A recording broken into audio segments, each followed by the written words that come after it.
selesai terawih, 12:30 mulai lagi dan sampai pagi kita jadi betapa itu lengkap sekali gitu ya. Nah, maka apa yang terjadi ketika pulang saya sakit dan sebagainya, saya tahu masih ada nih ibadah tertinggi daripada apa yang saya lakukan di bulan Ramadan tersebut. Sudahlah, ibadah umroh di bulan Ramadan adalah ibadah bersama Rasulullah gitu kan ya. Jadi orang yang bisa berumrah di bulan Ramadan itu sama dengan beribadah bersama Rasulullah.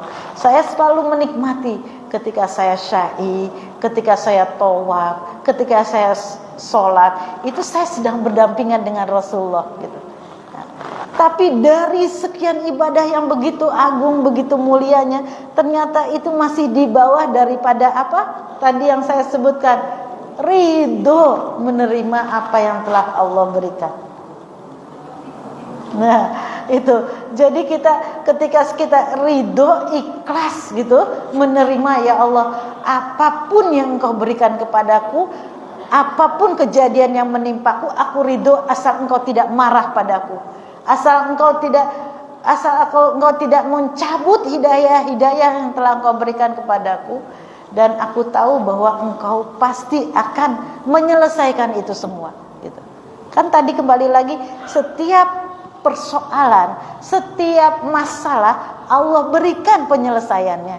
Maka ketika tadi kita dizalimi, itu bukan lawannya kita gitu. Kita jangan sampai membalas kezaliman orang, jangan sampai membalas makian orang, jangan sampai membalas fitnahan orang karena sama buruknya kita dengan dia. Itulah yang kita takutkan, Allah menjadi marah kepada kita karena ternyata kita sama buruknya dengan dia. Kita yang sudah belajar ini, yang sudah ngaji ini, maka gak pantas kita sama buruknya dengan dia. Sudah, serahkan sama Allah. Allah gak tidur, itu bahasa orang Jawa lagi ya. Allah tidak tidur. Allah akan membalas kezalimannya itu gitu.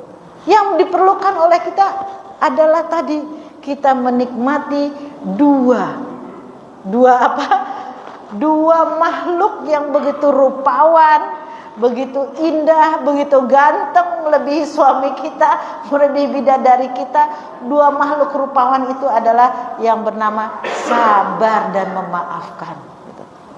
Memaafkan itu bukan berarti memutus hukuman Allah terhadap orang yang telah memfitnah atau menipu kita, atau hutang gak dibayar, atau menzalimi kita.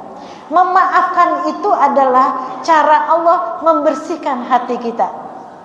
Cara Allah menghilangkan sekat kita dengan Allah. Allah, saya sudah maafkan, maka hilangkanlah rasa sakit hatiku, hilangkanlah rasa marahku. Kalau kita sudah maafkan, kan kita gak marah lagi, gak sakit hati lagi, gak benci lagi, sehingga tidak memperpanjang penderitaan kita, tidak mendendam. Jadi sebenarnya memaafkan itu hadiah Allah buat kita, bukan buat orang yang menzolimi.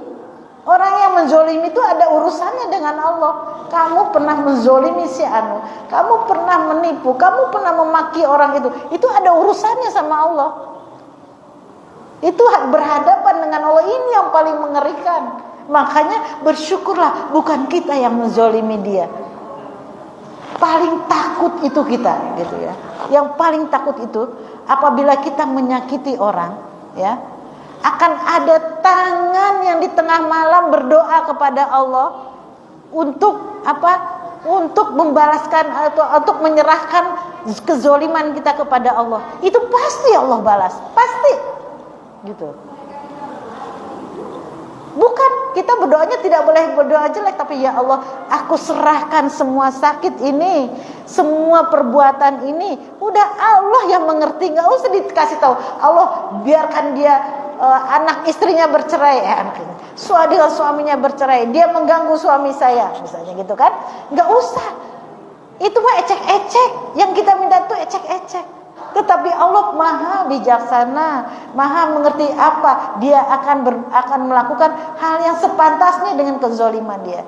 Kalau kita yang berdoa jangan-jangan lebih berat daripada apa yang dia lakukan terhadap kita, maka akan kembali lagi pada timbang. Ya Allah, aku serahkan padamu, tetapi aku sendiri sudah memaafkannya. Aku akan bersabar dengan ini. Tanda kita memaafkan dia tadi, duduk dekat dia, kamu mau makan snackku gitu. Aku punya ini kasih. Itu tanda udah bukan memaafkan tapi jauh-jauhan. Tapi boleh juga. Boleh juga karena orangnya itu julid, karena orangnya itu suka ngomongin orang, gampang tersinggungan, kita menghindari supaya kita tidak bertambah sakit hati. Boleh. Sangat boleh.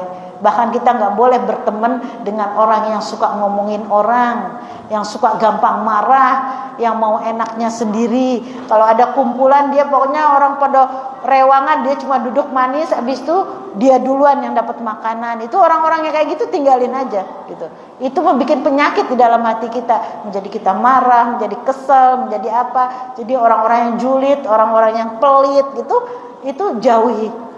Kalau kita masih berteman dengan orang yang kayak gitu, tersinggungan, gampang ngomongin orang, gampang memfitnah orang, selalu ngajak kita membenci seseorang, itu kita masih berteman dengan dia, itu namanya salah pergaulan.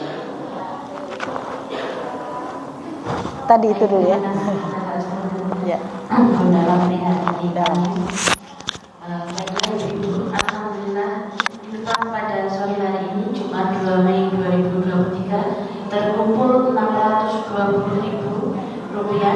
Terima kasih kepada kebaikan ibu-ibu pengajian Syekh Masjidillah. Semoga Allah memberikan ganjaran yang berlimpah kepada kita semua. Allahumma amin. Selanjutnya kami mohon untuk Ustazah Nofri Hadi Namis memimpin doa.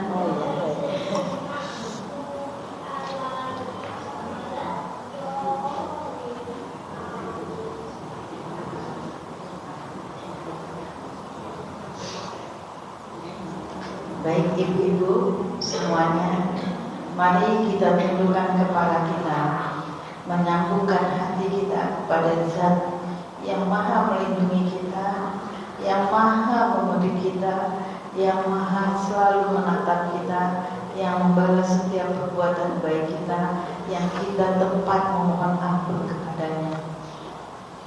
Astaghfirullahaladzim, la ilaha illa huwal hayyul qayyum wa atubu ilaihi. La ilaha illallah wahdahu la syarika lah, lahul mulku wa lahul hamdu wa huwa yuhyi wa yumiitu wa huwa ala kulli syai'in qadir. Allahumma antas salam wa minnas salam, tabarakta rabbana dzal jalali wal ikram. Rabbana atina fid dunya hasanah wa fil akhirati hasanah wa qina adzabannar. Allahumma inna nas'aluka salamatan fid din wa afiyatan fil jasadi wa ziyadatan fil ilmi wa barakatan fil rizqi wa tawbatan ilal maut wa rahmatan indal maut wa maghfiratan ba'dal maut. Allahumma hawwin 'alaina fi sakrina wa najatan minna wal afwa indal hisab. Subhana rabbika rabbil izzati amma yasifun, wassalamun alal mursalin, walhamdulillahi rabbil alamin. Assalamualaikum warahmatullahi wabarakatuh.